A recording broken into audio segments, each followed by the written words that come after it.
Welcome to Threads of Truth, the podcast where real-life mysteries meet internet speculation. Today, we explore a haunting case from the American suburbs. A missing housewife, a trail of blood, and a library receipt that might be the most important clue of all. So let's set the scene. It's October 24th, 1961, Lincoln, Massachusetts. You picture this seemingly perfect little suburb, very quiet, trees lining the streets, probably crisp autumn air. Exactly. The kind of place you think nothing bad ever happens. Safe, secure. Right. And in the middle of this is Joan Risch. She's 31, a mother of two. It's a Tuesday afternoon, and she's just going about her day, normal household stuff. Pretty standard for the time. Her husband, Martin, he's away on business, New York City, I think. Yeah.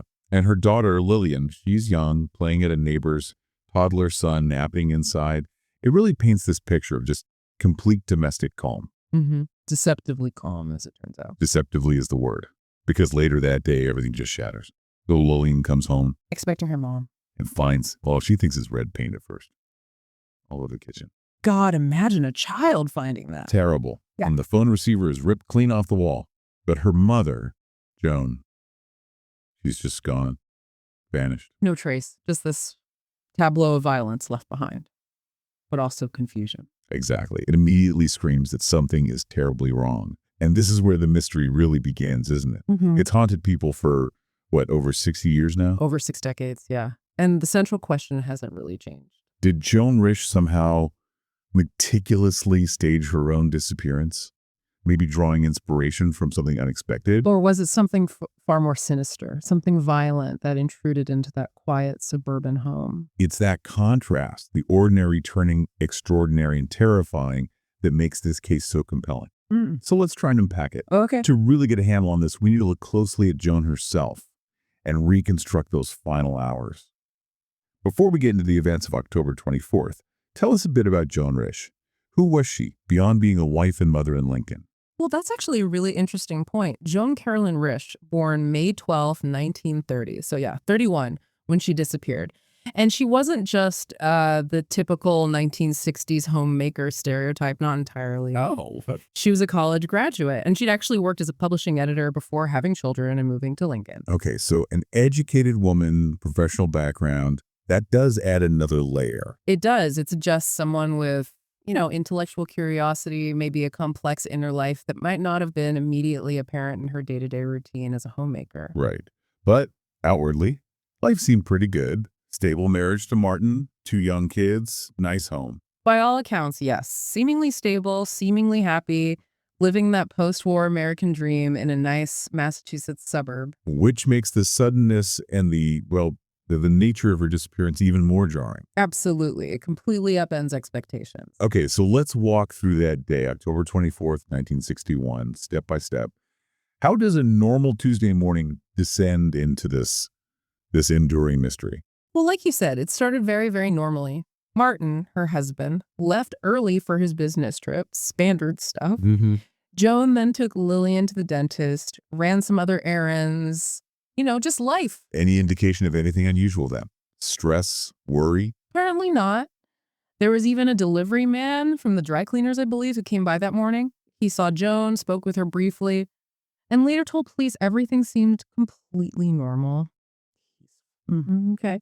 So a calm morning. What about the afternoon? The afternoon also started pretty routinely. Joan took Lillian and also a neighbor's son, David, over to that neighbor's house so they could play. Right. And she told them she'd be back shortly. Exactly. She indicated she was coming back, which is, well, it's a detail worth noting. It suggests she intended, at least outwardly, to return. Okay. But she didn't. And then we get to the last confirmed sighting, around 2:1 p.m. Yes, about 2:15. And this is where things get strange, very strange. A neighbor, Barbara Barker, she looked out her kitchen window and saw Joan standing in her own driveway. She was wearing a trench coat, which maybe isn't that odd for October, but she was carrying something, looked like a red cloth, maybe a book, but it was how she looked. Barbara Barker described her as appearing dazed or maybe walking in a trance, and her arms were sort of outstretched. stretched, like how? The description is a bit vague, but it sounds almost like she was sleepwalking or maybe reaching for something. It's a really haunting image, completely at odds with the normal morning. Wow. Yeah, that's deeply unsettling. Dazed, trance-like, arms outstretched. Was she hurt already? Was it medical?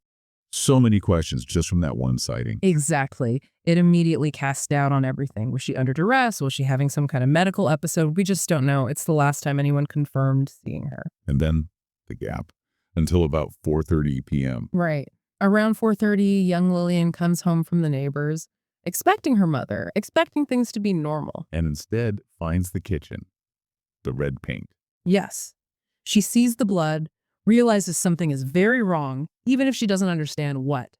She does exactly the right thing, runs straight back to the neighbor's house. Back to Barbara Barker's house, the neighbor who'd seen Joan looking dazed just hours before. Correct. And Barbara Barker immediately calls the police.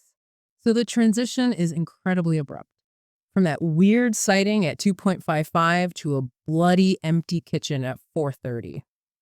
Terrifying. That 2.15 sighting is just chilling. The dazed look, the arms. It feels like such a pivotal yet completely ambiguous moment. So the police arrive. What exactly did they find? You mentioned it wasn't just a simple scene. What made it so baffling right from the start? It really was baffling. Okay, so police enter the house, 144 Mill Street. The kitchen is clearly the focal point. Yeah. There's blood, typo, same as Joan's, on the floor, on the countertops, smeared on the walls. Suggesting movement. Maybe a struggle. Potentially. Yeah. And there's a distinct trail of blood drops leading from the kitchen through part of the house and out towards the driveway. So, yes, it suggests someone injured was leaving the house. Okay, that sounds somewhat straightforward, tragically so. But you said there were contradictory details. It's very contradictory. The biggest one maybe is the telephone. The receiver was found ripped from the wall mount. Okay, that definitely suggests violence, panic, trying to call for help, maybe being stopped. That's what you'd immediately think. Yeah. Extreme duress. But here's the weird part. It wasn't just thrown across the room or smashed. It was placed quite neatly on top of a wastebasket in the kitchen. Neatly, after being ripped from the wall. Exactly. Ripped out, yes, but then carefully placed. It's odd. It feels deliberate, almost staged, some might say. It complicates that simple narrative of a panic struggle, doesn't it? It really does. That's bizarre. What else stood out? Then there's the blood itself, the quantity. Police brought in a medical examiner to assess the scene fairly early on. And The determination was crucial. The amount of blood found, while visually shocking, especially the smears, was not enough to be considered life-threatening. it's not life-threatening? Wow. Okay, so that changes the picture dramatically. It argues against, say, a fatal attack happening right there in the kitchen. Precisely. It immediately opened up a whole range of other possibilities. Yeah. Was the injury superficial? Did the main injury happen elsewhere? Was the blood somehow part of a deception? It ruled out the simplest explanation, a murder in the kitchen. Making the investigation instantly more complex. Infinitely more complex. And one more thing. Beyond the kitchen, the blood trail, and that very strange phone, the rest of the house was described as remarkably orderly. No signs of a break-in, no fight. None. No forced entry, no ransacked rooms, no overturned furniture, nothing like what you'd expect from a violent home invasion or a kidnapping struggle. And her personal items? Purse, keys? Left behind, her purse, her keys, wallet, I believe.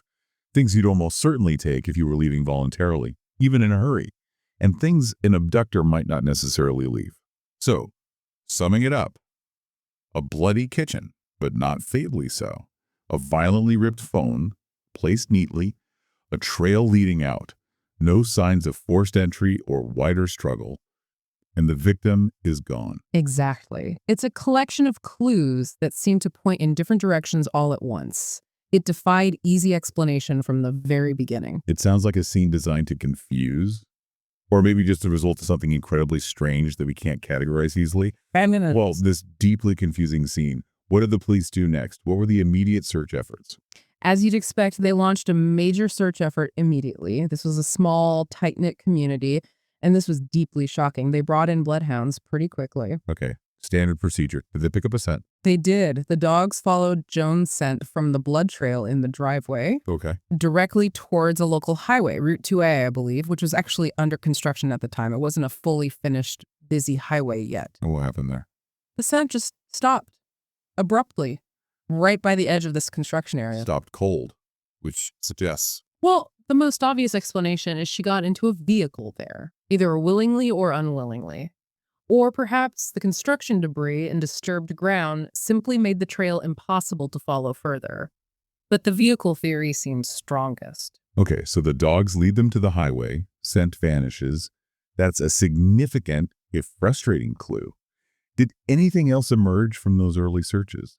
This is where it gets even more potentially significant, but also more ambiguous. The highway sightings. Ah, yes, I've read about these. Multiple people reported seeing someone. Several motorists, yes. They came forward after hearing about the disappearance. They reported seeing a woman who matched Joan Risch's description walking along that same highway, Route 2A, near where the scent was lost. But how was she described? Did it match the earlier sighting by the neighbor? Eerily so in some ways. The descriptions were fairly consistent. The woman seemed dazed or disoriented, and crucially, she appeared to be bleeding.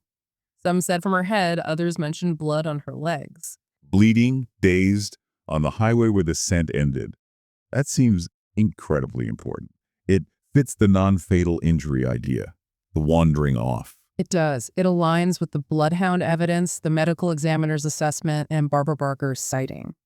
It paints a picture of Joan, injured and confused, having left the house and somehow made her way to the highway. But were these sightings ever confirmed? Could they be sure it was Joan? And that's the massive caveat, no. Despite the consistency and the number of reports, none of these sightings were ever definitively confirmed to be Joan Risch. Police investigated, searched the areas mentioned, but found no further trace. No discarded clothing, no blood spatters, nothing. So she was potentially seen injured and dazed on the highway and then just vanished again completely. Completely. Extensive searches followed, covering miles of terrain, woods, even dragging the nearby Cambridge Reservoir. Nothing. She was declared missing. She has never, ever been found. Not a trace since those possible unconfirmed sightings hours after she left her home. And legally, she's still just missing, not declared dead. Correct. Still officially a missing person. Which means the case, technically, remains open. An unsolved puzzle waiting for a piece that just never seems to surface. Those highway sightings. Yeah. They're like ghosts in the narrative. Yeah. So close to an explanation, yet ultimately dissolving into nothing. It's maddening. But okay, let's shift gears slightly. Amidst all these physical clues, the blood, the phone, the sightings, there's one piece of evidence that feels different, almost psychological. The library books. This seems to be the detail that really hooks people, the one that fuels so much speculation online. Oh, absolutely. If you look at online forums, podcast discussions, anywhere this case is talked about, the library books are almost always front and center, and for good reason. It's highly unusual. So what exactly did the police find regarding her reading habits?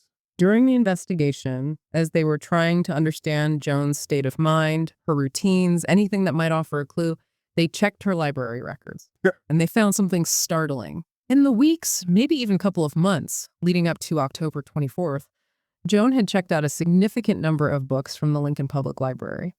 Over 25 books. 25. That's quite a lot. What call books? That's the kicker. They weren't just random novels or, books on gardening. They were very specifically focused on themes of missing persons, disappearances, and assumed identities. Seriously? Like nonfiction accounts? Yes, including accounts of women who had successfully faked their own deaths or intentionally vanished, leaving their old lives behind. Books detailing methods, challenges, essentially how-to guides for disappearing. Wow. Okay. Yeah. That's stunning. Finding a direct link between someone's reading material and the exact nature of their mysterious disappearance, that's got to be incredibly rare. It's almost unheard of. You might find journals, letters, maybe cryptic notes. A documented library record showing a sustained interest in the specific mechanics of vanishing right before you vanish under bloody and mysterious circumstances. It's extraordinary. It immediately forces you to consider premeditation, doesn't it? Or at least a very deep, perhaps obsessive contemplation of escape. Exactly. It strongly suggested to investigators then and to observers now that this might not have been a random event, an accident, or a simple abduction.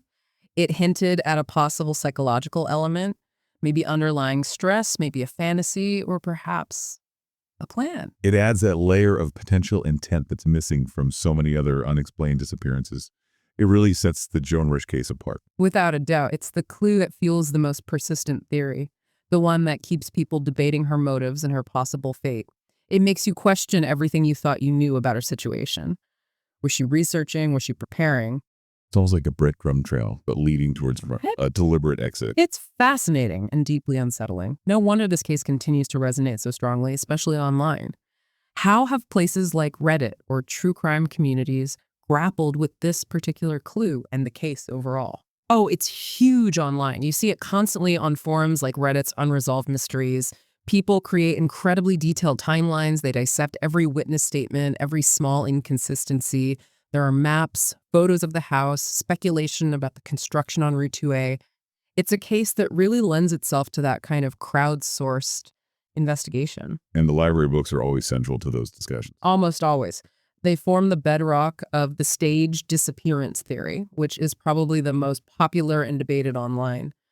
You also see the case covered extensively by podcasts, Crime Junkie, The Vanished, many others, and numerous YouTube channels doing deep explorations.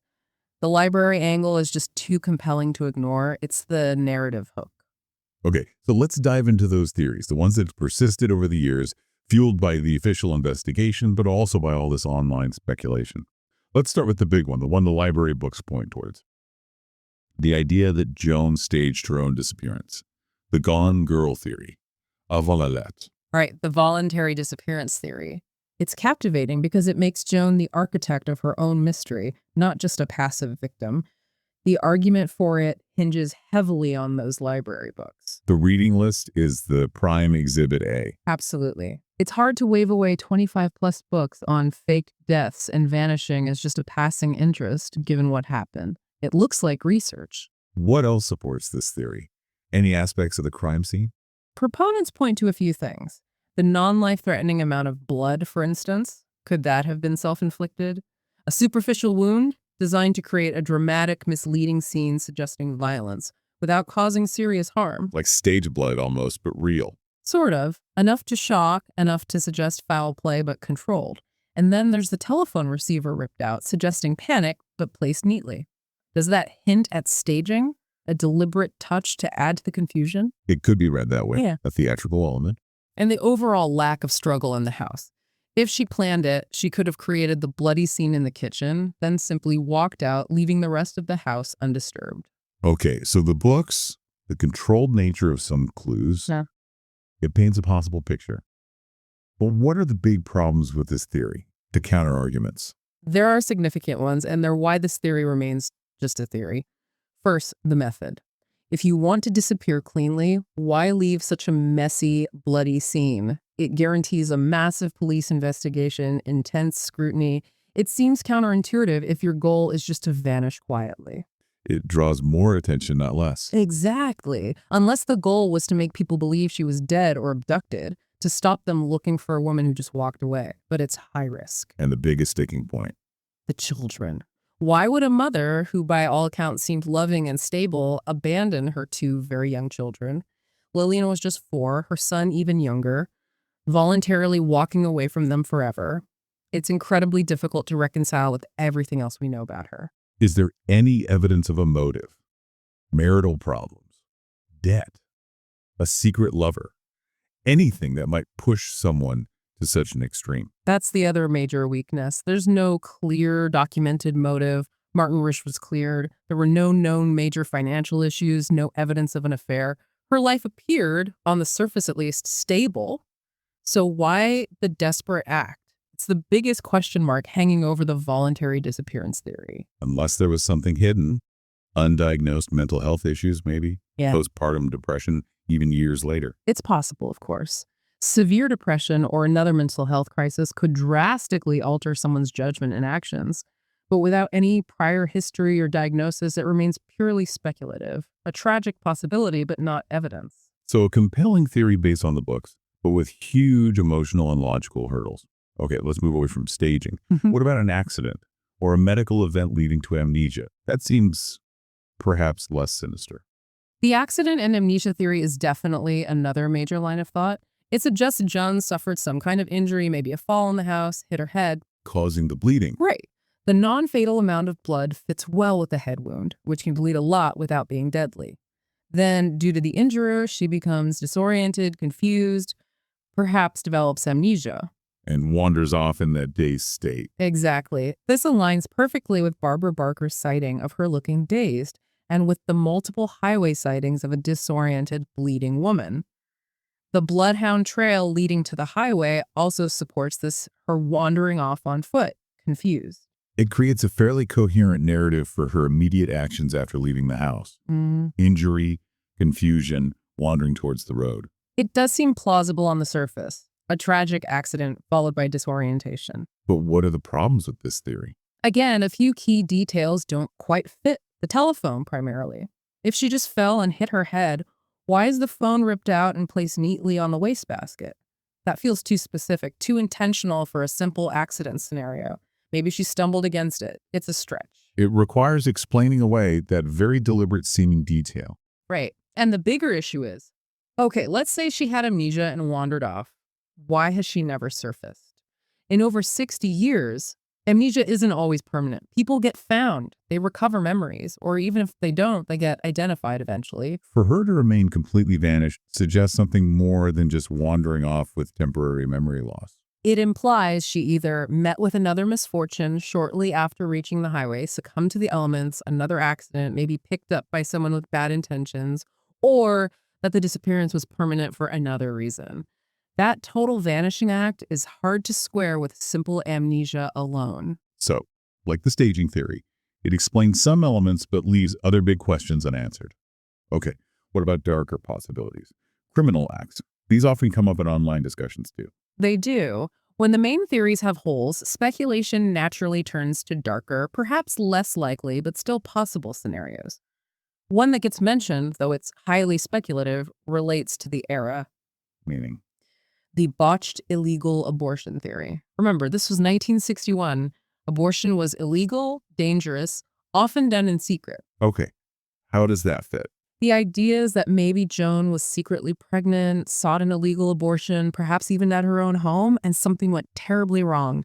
The blood in the kitchen could be the result of that procedure. And the dazed state, the highway sightings. Could be her trying to get help after the procedure went wrong, or perhaps being removed from the scene by whoever performed it, leading to her bleeding and confused state on the highway.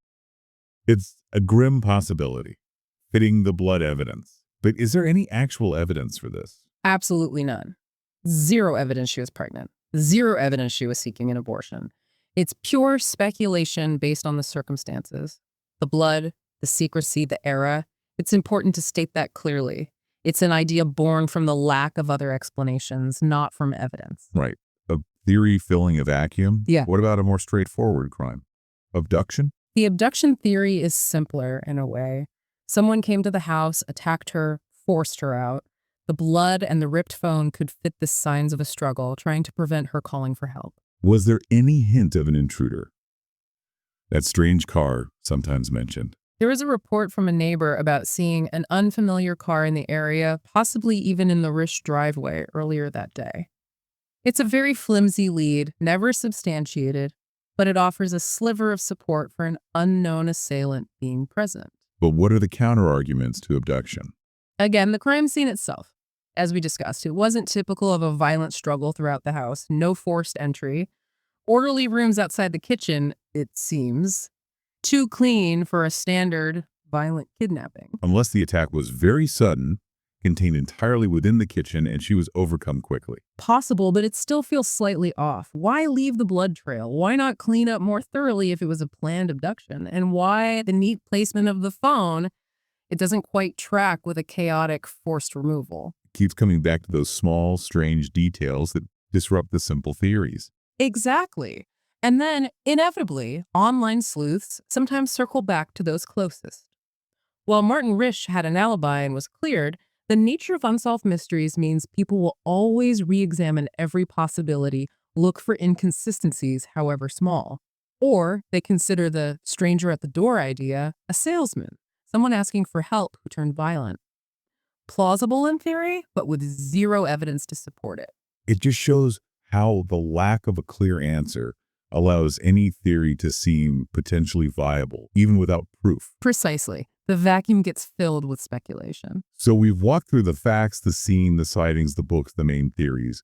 It truly is one of those perplexing cases I've ever come across. What is it fundamentally that makes the Joan Risch disappearance so uniquely resistant to explanation? I think it's the sheer power of the conflicting evidence. It's not just a lack of evidence, it's that the evidence we do have seems to actively contradict itself. Like phone violence and neatness combined.